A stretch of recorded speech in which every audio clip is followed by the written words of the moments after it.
There's a stubborn idea that's followed agriculture from ancient river civilizations to, well, modern suburban yards. The belief that without sunlight, there is no food. Historically, sunlight dictated migration routes, empire agriculture, and even wartime ration strategies. Entire societies rose or fell depending on whether their crops received enough light. But, the deeper you look into agricultural history, the more you find that many of the foods people relied on weren't grown in bright fields at all.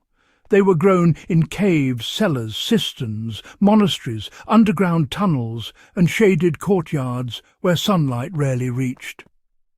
These were the crops of the margins, quiet, dependable staples that didn't care whether the sky cooperated. And in a world experiencing more unpredictable weather, denser cities, and a growing interest in resilient food production, these crops matter more than ever. Growing in darkness isn't a fantasy.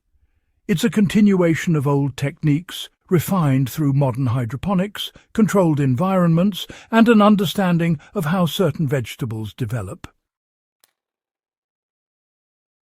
When light disappears, these 10 foods keep growing.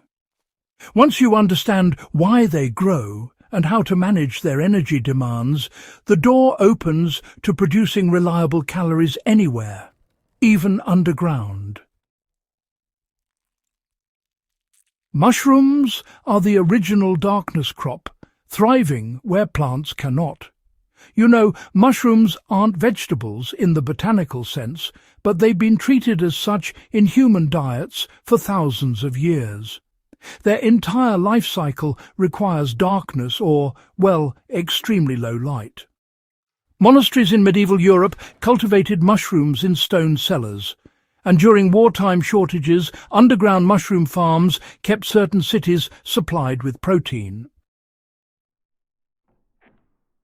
They require moisture, cool temperatures, and a carbon-rich substrate.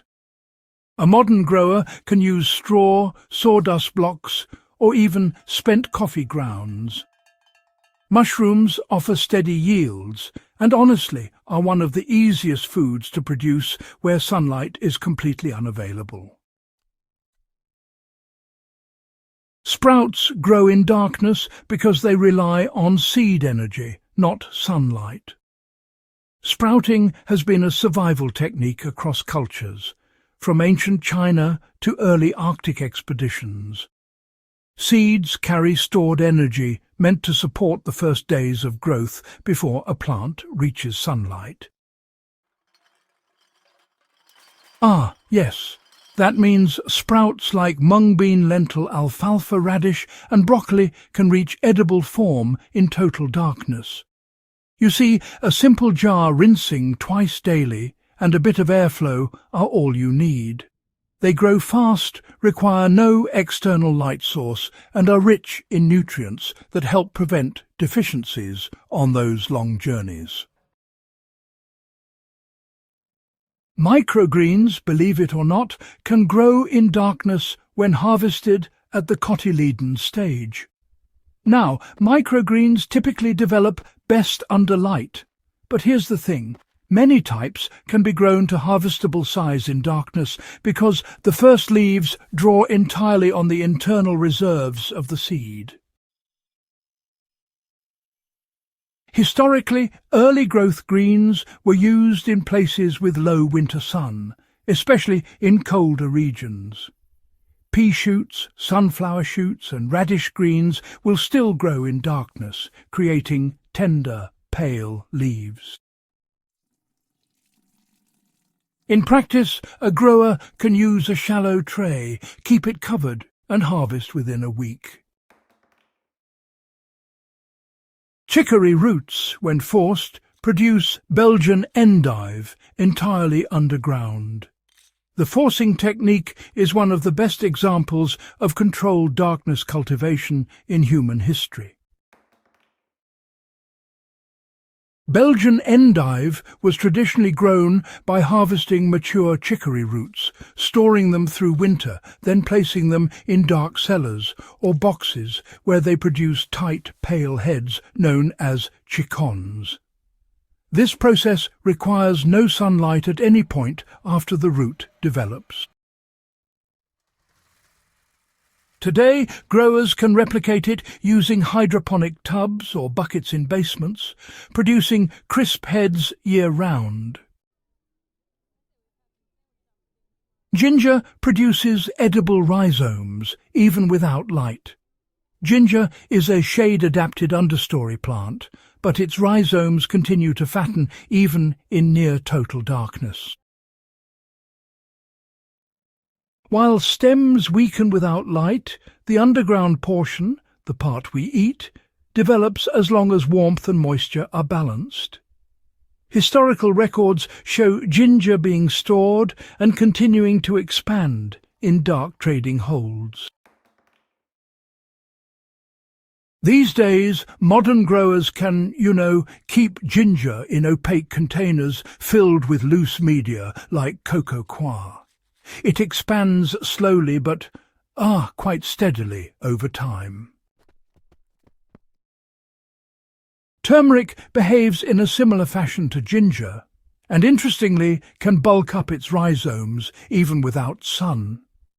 Turmeric's bright colour actually comes from compounds stored in the rhizome, not from sunlight exposure. So this means it can grow underground or in closed rooms, provided temperature and humidity remain consistent. In South Asian regions, turmeric was often overwintered in darkness, and, remarkably, it would still gain weight. A controlled indoor hydroponic bin, actually replicates the same effect. Potatoes have, a long history of being grown in dim, controlled spaces. Potatoes need only minimal light to sprout and expand their tubers. Historically, famine-era cellars and cold storage pits were used to propagate potatoes under extremely low light. While total darkness produces pale shoots, the tubers underground still form. These days, a modern grower can actually use stacked buckets or even grow bags in their basements, The key, really, is maintaining cool temperatures and keeping the soil moist. Harvest typically happens once the plant's energy reserves have cycled through the tuber. Garlic, interestingly enough, produces its bulbs in darkness during the curing and forcing process. While garlic does prefer a bit of light during its early leaf formation, the bulbs themselves will mature and expand quite well, even in dark enclosed spaces. In some parts of Eastern Europe, garlic braids were actually kept in dark attics, where they continued to swell over time. Today, hydro growers can start garlic to the scape stage under light, then finish bulb expansion in low-light chambers, especially if heat and humidity are stable. Jerusalem artichokes will expand tubers underground without sunlight. This crop behaves more like a wild root than a traditional vegetable. The tubers multiply underground using stored carbohydrates. Even if stalks never receive sun, the underground portion still develops as long as moisture is present. Historically, they persisted in forested areas with dense canopy. So, a controlled bin environment, it really does mimic this perfectly. Wasabi can grow in darkness because its energy comes from cool water flow, not the sun. Traditional wasabi cultivation occurs in shaded mountain streams with almost no direct sunlight. The rhizomes depend more on water movement and temperature than on photosynthesis. Indoors, wasabi can be grown in flowing water hydroponic channels, and while growth is slow, it is entirely possible without overhead lighting. These crops show that food production does not end when sunlight disappears. It simply shifts to a different model, one grounded in history, plant physiology, and controlled environments. Whether you're preparing for resilience, growing in a basement, or exploring forgotten agricultural methods, darkness crops offer a kind of security that bright fields never guaranteed. For more guides rooted in real history, practical hydroponics, and survival-minded growing, subscribe to HydroHaven and share this episode with anyone who wants to grow food anywhere, light or no light.